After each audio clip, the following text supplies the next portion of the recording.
이 시간 우리에게 주신 하나님의 말씀 창세기 50장을 보겠습니다.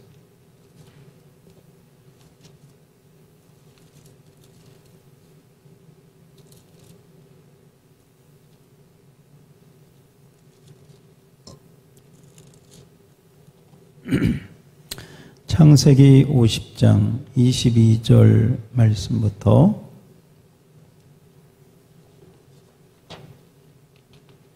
마지막 절까지 26절까지 교독합시다. 요셉이 그의 아버지의 가족과 함께 애굽에 거주하여 110세를 살며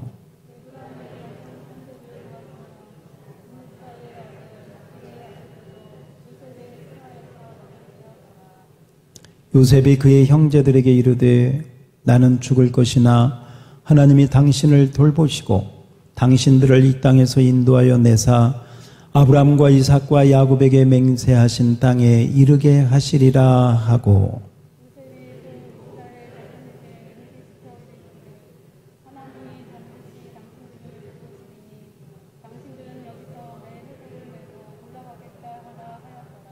다 같이 요셉이 110세의 죽음에 그들이 그의 몸에 향 재료를 넣고 애굽에서 입관하였더라. 아멘. 다시 한번 인사합시다. 부활의 생명으로 승리합시다.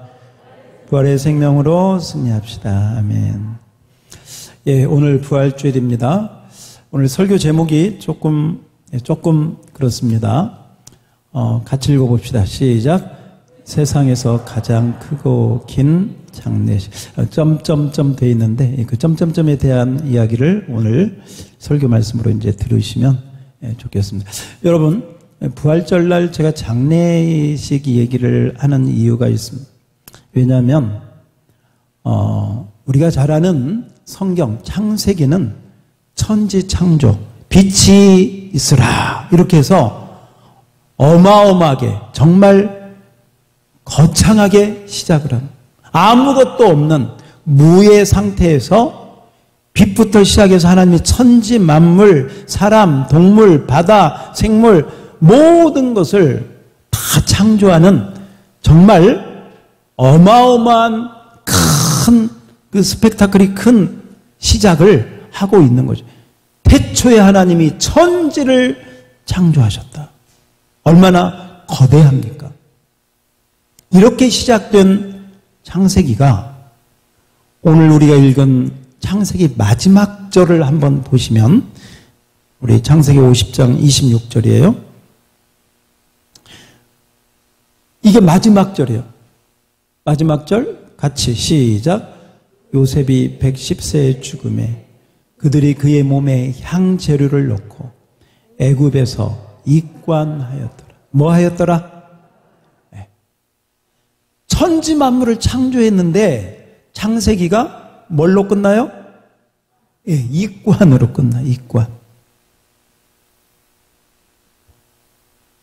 여기에도 어떤 메시지가 있는 것 같아요. 천지 만물을 만드신 하나님이 창세기 끝을 입관하였더라 하고 끝나는 거예요.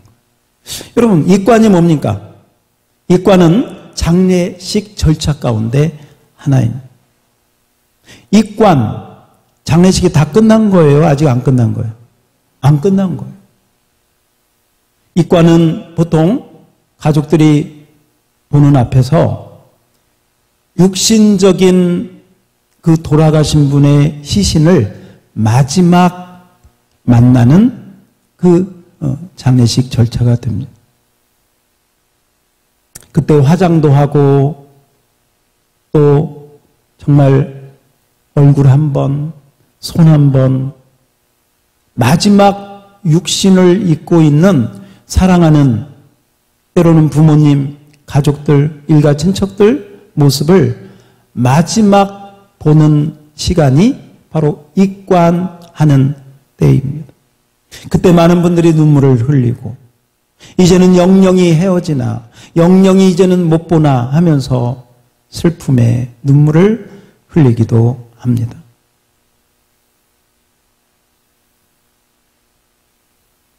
그러나 입관은 장례식 마지막이 아닙니다. 입관을 할 때 열어놓았던 그 관을 다시 닫고 그 다음에 이 관은 다시 출발을 해야 합니다. 오늘날에는 화장터로 가든지 옛날 같으면 매장지로 가든지 이제 영원히 그 육신이 거처할, 안식할 바로 그곳으로 모셔가는 것입니다. 근데 오늘 창세기, 천지 창조로 시작된 창세기가 마지막 입관으로 끝나는 것은 아직 장례식이 다 끝나지 않았다. 장례식이 다 끝나지 않았다. 이게 누구의 장례식이냐면 요셉의 장례식. 누구? 요셉. 그런데 설교 제목 다시 한번 봅시다.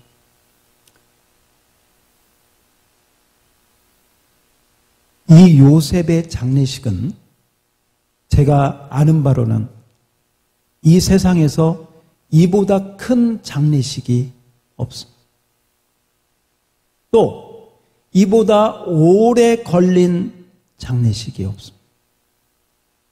보통 장례식 3, 4일이면 뭐 특별한 일이 있으면 더 길게 갈 수도 있지만 오늘 여러분들이 이 요셉의 장례식을 우리가 한번 이렇게 볼 텐데 이 요셉의 장례식이 아마 이 세상에서 가장 규모가 크고 또 가장 오래 걸린 장례식이다. 성경은 오늘 우리에게 그렇게 말씀을 해주고 있습니다.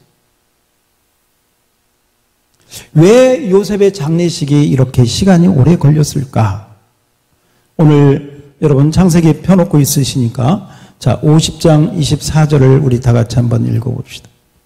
24절 제가 읽고 25절은 여러분이 요셉이 그의 형제들에게 이르되 나는 죽을 것이나 하나님이 당신들을 돌보시고 당신들을 이 땅에서 인도하여 내사 아브라함과 이삭과 야곱에게 맹세하신 땅에 이르게 하시리라 하고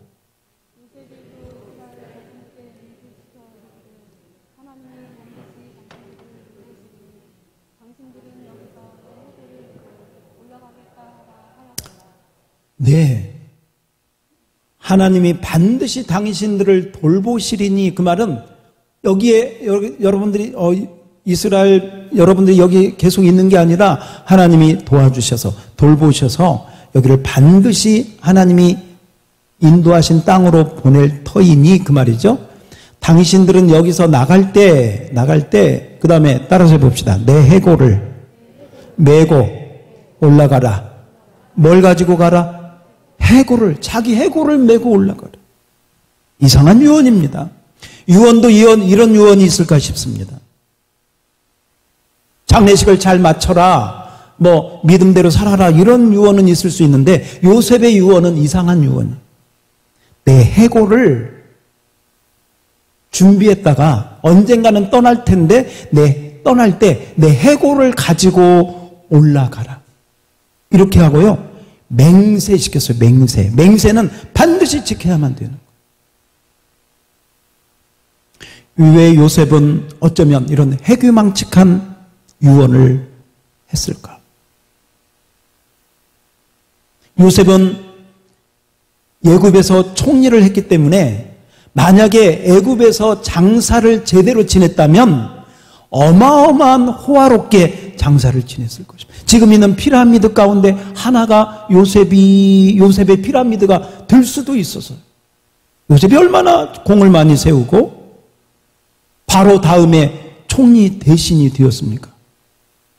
많은 백성들을 살렸고 요셉을 대적할 자가 아무도 없었습니다.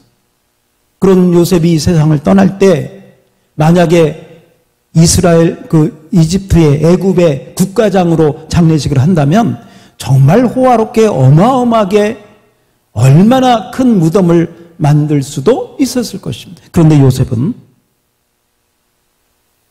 그런 거 하지 않습니다. 떠날 준비를 하라는 것입니다.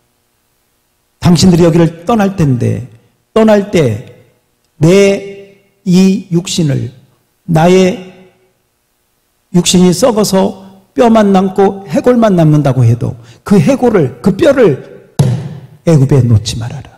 애굽은 내 뼈가 있을 곳이 아니다. 애굽은 내 해골이 있을 곳이 아니다.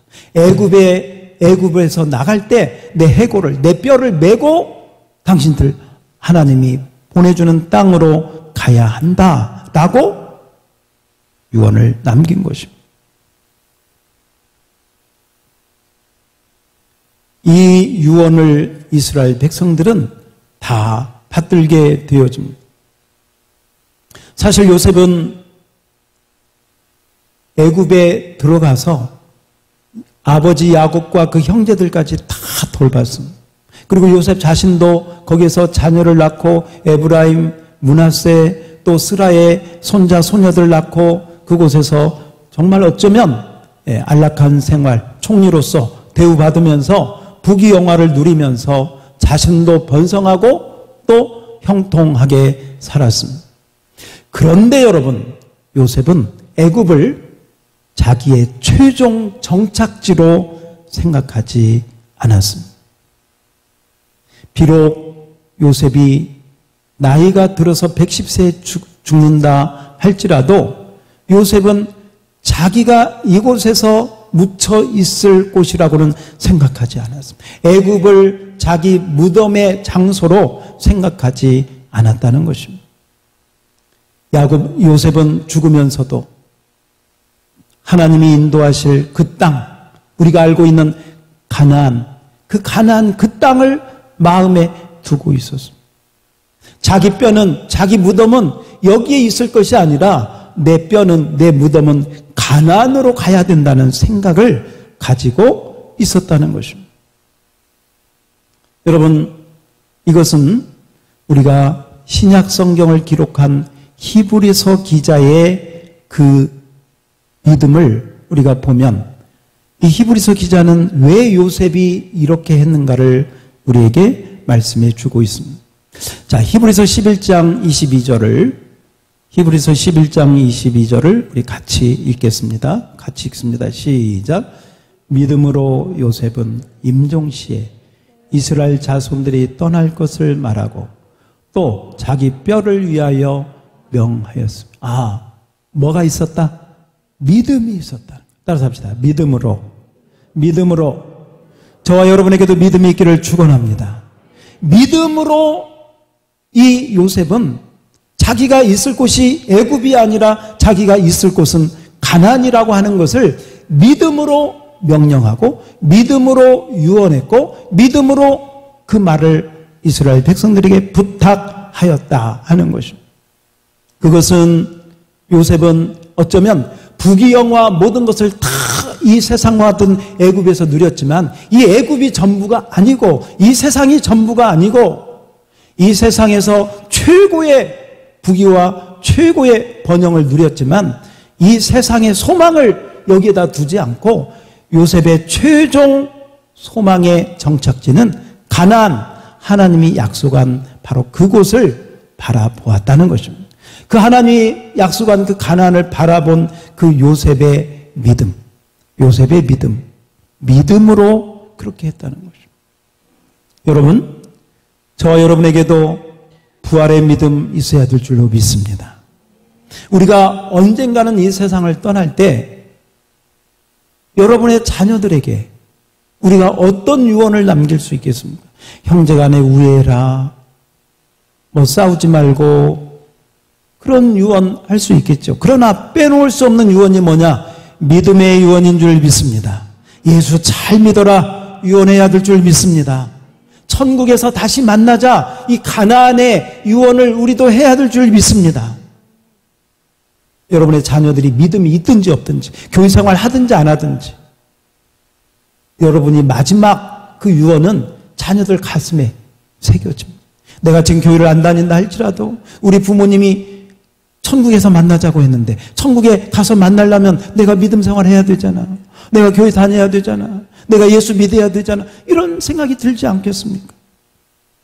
요셉은 지금 마지막 유언을 그렇게 이스라엘 백성들에게 하고 있는 것입니다. 아마 이 유언을 들었던 이스라엘 백성들은 그래, 우리가 지금 할 수 없이 애굽에 있지만 언젠가는 우리는 이 애굽을 떠나게 될 거야. 언젠가는 하나님이 가라고 하는 가나안 땅으로 우리는 가게 될 거야. 그 생각을 가지고 있었을 거야. 그리고 이걸 대대로 이어가다가 우리가 알고 있는 모세 때 드디어 출애굽을 하게 되어지는 것이죠. 성경은 우리에게 이렇게 이야기합니다. 오늘 우리 부활주일인데 이 세상이 전부가 아니라, 우리가 사는 이 세상이 전부가 아니라 우리에게는 내세 천국의 소망이 있는 줄 믿습니다. 고린도후서 5장 우리 1절로 5절까지를 한번 교독해 봅시다. 고린도후서 5장 1절로 5절 교독합니다. 만일 땅에 있는 우리의 장막집이 무너지면 하나님께서 지으신 집, 그 손으로 지은 것이 아니요 어디에 있는? 하늘에 있는 영원한 집이 우리에게 있는 줄 아느니라. 2절 시작.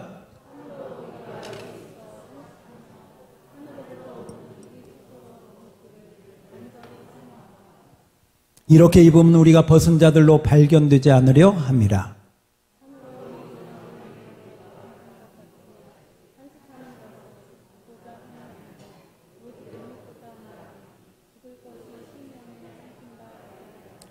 다 같이 곧 이것을 우리에게 이루게 하시고 보증으로 성령을 우리에게 주신 이는 하나님이시죠. 하나님이 우리에게 이 믿음을 주시는 줄 믿습니다.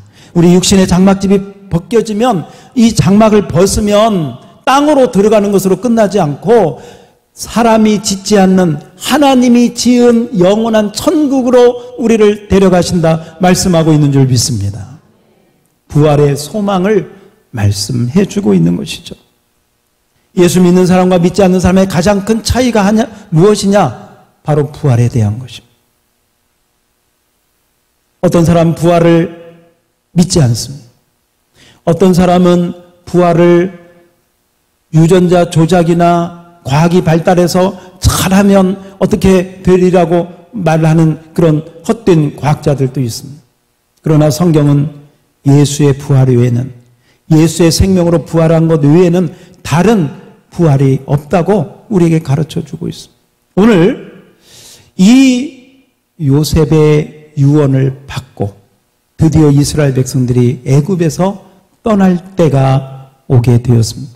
출애굽기 12장 40절에 보면 모세의 때 드디어 애굽을 떠나게 됩니다. 이스라엘 자손이 애굽에 거주한 지 얼마? 430년이죠. 그러니까 요셉이 그 가나안에 애굽에 들어간 초창기가 되기 때문에 요셉의 유언이 있은 지 430년이 지났다. 그렇게 보셔도 됩니다. 41절 다 같이 시작. 430년이 끝나는 그날에 여호와의 군대가 다 애굽 땅에서 나왔어요. 400년이 훨씬 넘은 때에 이제 애굽에서 나오게 되어집니다. 그런데 그 나오게 될 때 성경은 모세가 어떻게 했는가? 모세가 어떻게 했는가? 출애굽기 13장 18절에 보면 그러므로 하나님이 홍해의 광야길로 돌려 백성을 인도하시 이스라엘 자손이 애굽 땅에서 대열을 지어 나올 때에 19절 시작. 모세가 요셉의 유고를 가졌으니 이는 요셉이 이스라엘 자손으로 단단히 맹세하여 이르기를 하나님이 반드시 너희를 찾아오시고 너희는 내 유고를 여기서 가지고 나가라 하였음이니라. 아멘. 아멘. 모세가 잊지 않고 요셉의 유고를 가지고 애굽에서 나온 것을 보게 됩니다. 제가 설교 제목을 왜 세상에서 가장 큰 장례식이라고 했느냐, 여기에 그 힌트가 있습니다. 여러분, 이스라엘 백성들이 애굽에서 나올 때 그 숫자를 어떤 분은 200만, 300만, 또 400만 여러 가지로 보지만 어마어마한 숫자죠. 최소 200만만 잡아도. 그런데 이 250만이 넘는 이 행렬의 맨 앞에 모세가 있고, 누가 있고? 모세가 있고. 이 모세가 가지고 있는, 어쩌면 모세가 들고 있는 하나의 관이 있는데 이 관에 누구의 유골이? 요셉의 유골이더래요. 물론 출애굽이 애굽에서 나온 이스라엘 백성들의 구원의 행렬이다. 맞습니다. 틀린 거 아닙니다. 그러나 오늘 관점으로 본다면 아직 장례식을 다 마치지 못하고 입관까지만 하고 끝난 이 요셉의 유골을 모세가 맨 앞에서 그 요셉의 유골이 든 관을 가지고 맨 앞장을 섰다면 어쩌면 이것은 요셉의 장례 행렬이다. 아직 입관하고 나서 다시 요셉이 명령한 그곳으로 가는 입관 장례 행렬이다. 이렇게 큰 장례 행렬이 세상에 있을까? 물론 나라마다 그보다 큰 장례식이 있을 수 있지만 이건 특별한 것입니다. 성경에 나타난 이런 장례식은 없었습니다. 이 행렬의 맨 앞에 요셉의 유골이 앞장을 서고 있는 것입니다. 어쩌면 이 행렬의 마지막은 요셉의 유골을 하나님이 명령한 가나안 땅에 매장하기 위해서 거기에 묻기 위하여 지금 이 행렬이 움직이고 있다라고 봐도 과언이 아닌 것입니다. 이 요셉의 유골을 메고 이스라엘 백성들이 바라보고 가는 그 목적지는 가나안입니다. 따라서 봅시다. 가나안. 하나님이 약속한 땅인 줄 믿습니다. 하나님이 약속한 그 가나안을 향해서 가고 있는 것입니다. 종종 요셉을 예수님의 그림자로 생각합니다.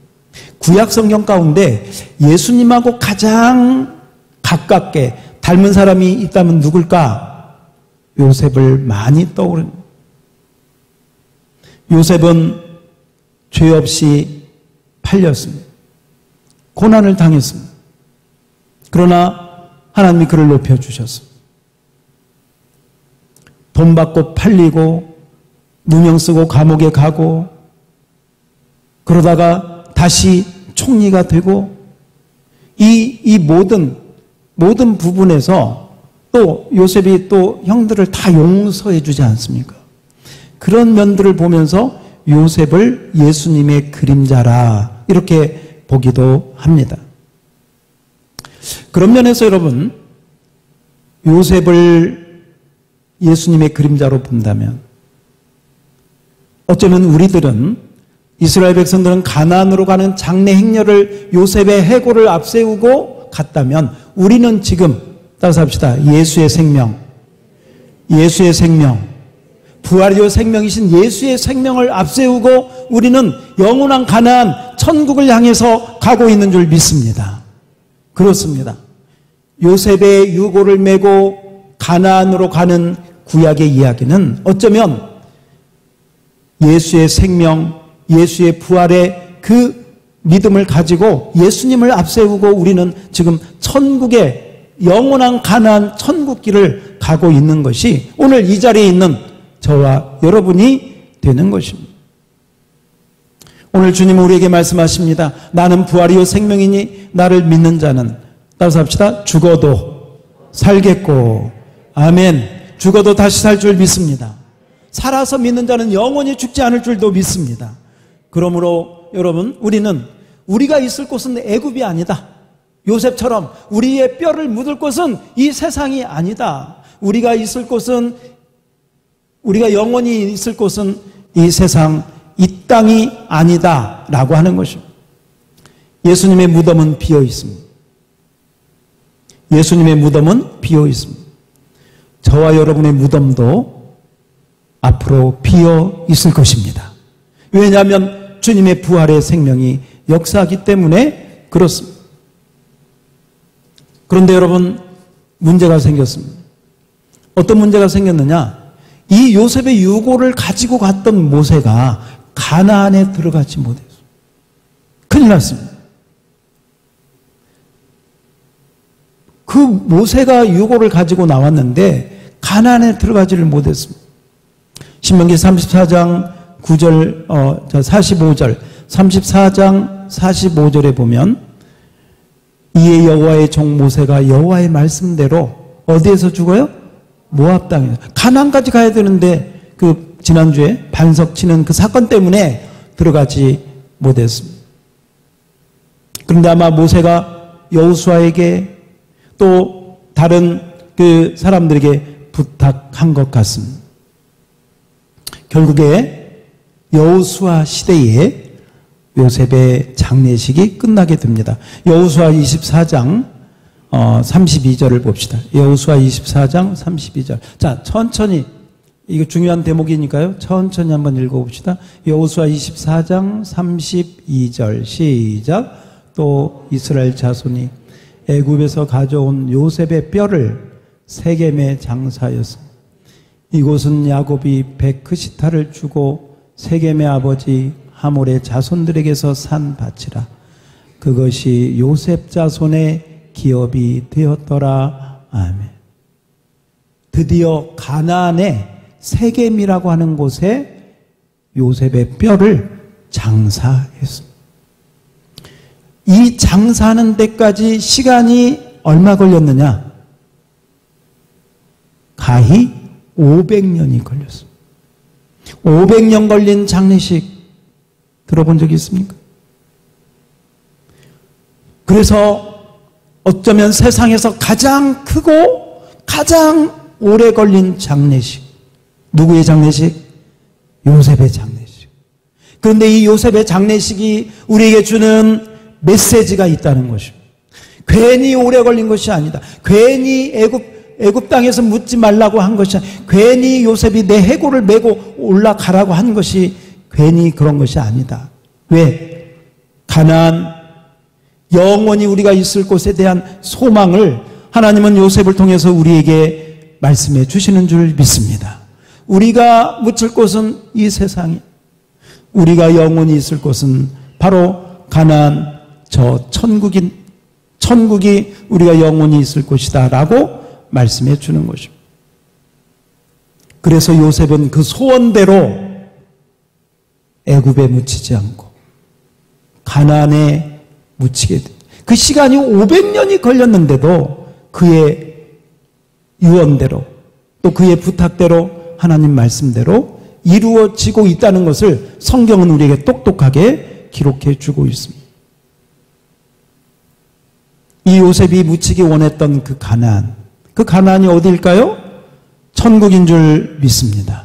우리에게는 천국이죠. 자, 우리 한번 246장 우리 나 가나안 땅 귀한 성에 246장 우리 1절만 한번 불러봅시다. 나 가나안 땅 귀한 성에 들어가려고 내 중한 짐을 벗어버렸네. 우리 1절만 한번 불러봅시다.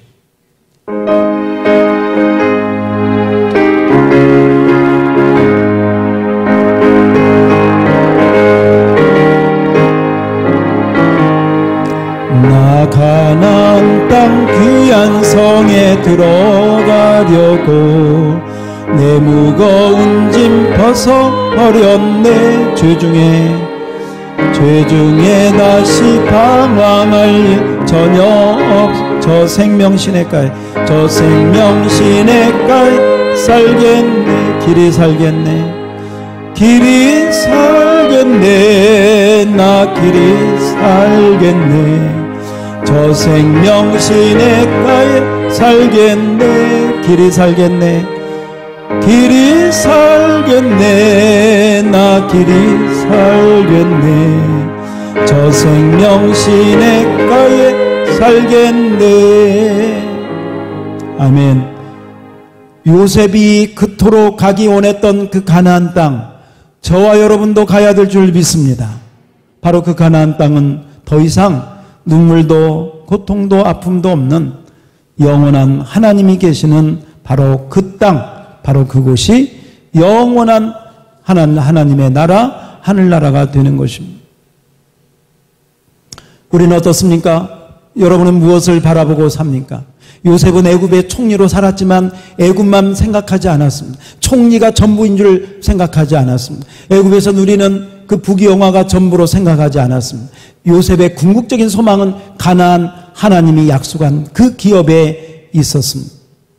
여러분의 궁극적인 소망은 어디입니까? 여러분의 최종 목적지는 어디입니까? 여러분은 무엇을 기대하고 삽니까? 여러분은 무엇을 남기겠습니까? 여러분은 여러분의 후손들에게 무엇을, 어떤 말로 그들에게 믿음을, 부활을, 그들에게 소망을 전해 주시겠습니까? 그런 생각이 듭니다. 우리 나이가 연로하신 우리 권사님들, 또 우리 성도님들, 건강하실 때 자녀들에게 자주 얘기를 해야 됩니다. 돌아가실 때가 되면 나중에 언제 혼수 상태가 될지 모릅니다. 언제 정신이 오락가락할지 몰라요. 그때는 하고 싶은 얘기 할 수도 없습니다. 정신이 온전할 때, 생일 때, 자녀들 모였을 때, 그때 유언과도 같은 얘기를 자꾸 하셔야 돼요. 듣기 싫어도 해야 됩니다. 예수 믿어야 된다고, 천국에서 다시 만나자고 해야 됩니다. 왜? 그때가 아니면, 내가 정신이 똑똑하고 자녀들이 좋은 그런 분위기 가운데 하지 않으면 언제 병원에서 우리가 있다가 언제 중환자실로 갈지. 여러분, 중환자실 가면 누가 올 수 있습니까? 내가 말이나 할 수 있습니까? 산소호흡기 끼고 뭔 말을 아무것도 할 수 없습니다. 여러분이 건강할 때 믿음의 말, 믿음의 유언, 유언이 아니라 믿음의 권고 자녀들에게 해서 정말 요셉의 유언이 어떻게 보면 이스라엘 자손 모두에게 아마 하나의 메시지가 되었습니다. 요셉은 애굽 땅에서 총리였으나 애굽 땅에 묻히기를 원치 않았다. 애굽 땅의 호화로운 장례식을 원치 않았다. 가나안 땅에 묻히기를 소원했다. 이 메시지가 우리에게 주는 것이 무엇이냐? 예수를 믿는 우리들, 이 땅에 소망을 두지 말고 영원한 나라, 부활의 소망을 가지고 나아갈 것을 우리에게 말씀해 주고 있는 줄 믿습니다. 우리 요한복음 11장 25절, 26절 마지막으로 함께 읽겠습니다. 요한복음 11장 25절, 26절 다 같이 시작. 예수께서 이르시되 나는 부활이요 생명, 나를 믿는 자는 죽어도 살겠고 무릇 살아서 나를 믿는 자는 영원히 죽지 아니하리니 이것을 내가 믿느냐? 아멘. 제가 묻겠습니다. 이것을 여러분은 믿습니까? 아멘. 부활의 소망으로 아무리 어려움이 있어도 영원한 천국의 소망을 가지고 나갈 수 있기를 주님의 이름으로 축원드립니다. 오늘 제가 설교를 마치기 전에 한 가지 좀 말씀드릴 게 있습니다. 지난 한 주 동안 사모와 함께 기도원에 다녀왔습니다. 기도원에 가서 기도하는 동안 또 말씀을 보고 기도하면서 많은 것을 깨닫게 되었습니다. 우리 여러분이 아는 바와 같이 우리가 개인 영성, 또 선교 영성, 또 가족 영성을 가지고 영성의 어떤 믿음을 가지고 나아가면서 우리가 선교사님을 모시고 집회도 하고 또 가족 영성에 대한 메시지도 듣고 그러면서 어떤 개인 영성의 한 가지는 말씀과 은사다, 말씀과 성령이다 이러면서 하나님 인도 따라 이제 성령 집회를 하면서 코로나 기간인데도 이제 목요일 은사 집회, 금요일 그렇게 집회를 하게 되었습니다.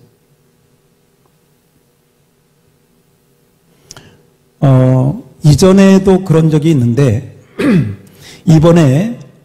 이번에 저에게 그냥 개인적으로 제가 말씀드리자면 저에게 개인적으로 임하신 성령님의 임재는 어느 때보다 더 크고 강했습니다.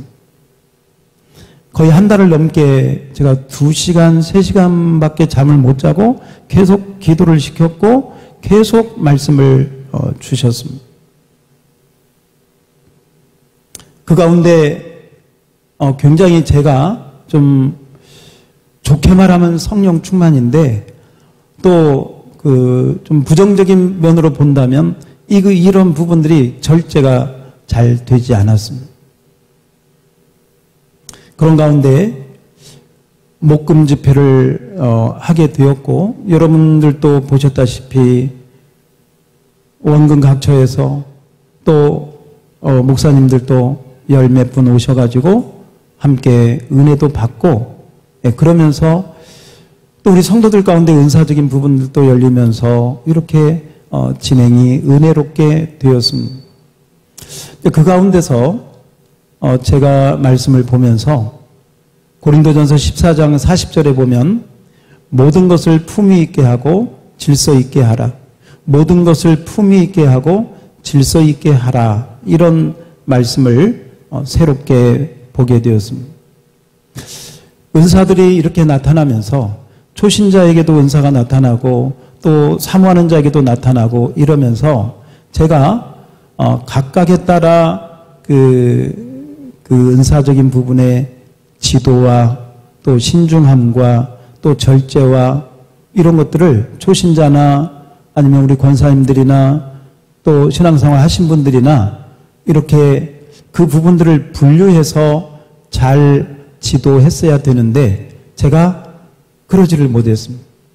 너무 이 부분에 대해서 이렇게 업되어 있다 보니까 그게 좀 절제가 안 돼서 제가 여러분들에게 많은 잘못을 한 것 같습니다.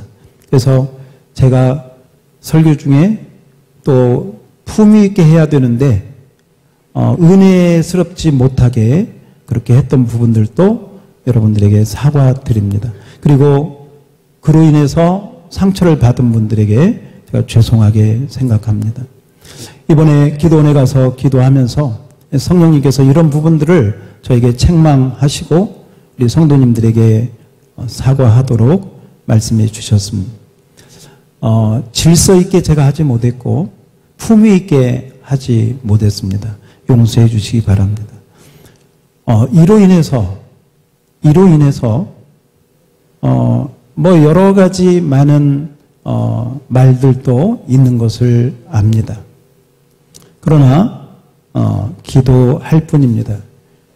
교회를 세우는 자가 있고 교회를 위해서 기도하는 자들이 많이 있음을 인해서 감사를 드리고 앞으로는 제가 더 신중하고 말씀 중심의 사역을 잘 하도록 갑절의 노력을 기울이도록 하겠습니다. 교회가 어렵고 힘들 때 저와 사모를 위해서 기도해 주시고 몸된 교회를 위해서 더 기도해 주셔서 감사드리고 앞으로도 계속 기도 부탁을 드립니다. 기도하겠습니다.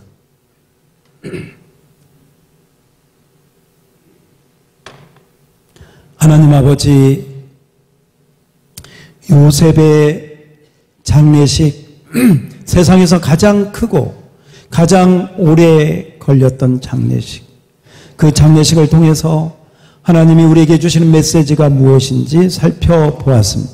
주여, 우리 모두에게도 가난의 소망이 있게 하여 주옵소서. 부활의 소망이 있게 하여 주시옵소서. 그래서 이 힘든 세상에서 부활의 소망과 부활의 열망을 가지고 살아가는 믿음의 권속들이 다 되게 하여 주시옵소서. 이번 우리 집회 기간 동안 종이 참으로 때로는 절제하지 못하고 때로는 말씀대로 품위 있게 질서 있게 하지 못한 부분들을 주께서 용서해 주시고 오늘도 이제 성도들 앞에 아버지 하나님 이 말씀을 이제 고백하며 또 사과하며 또 말씀을 드렸습니다.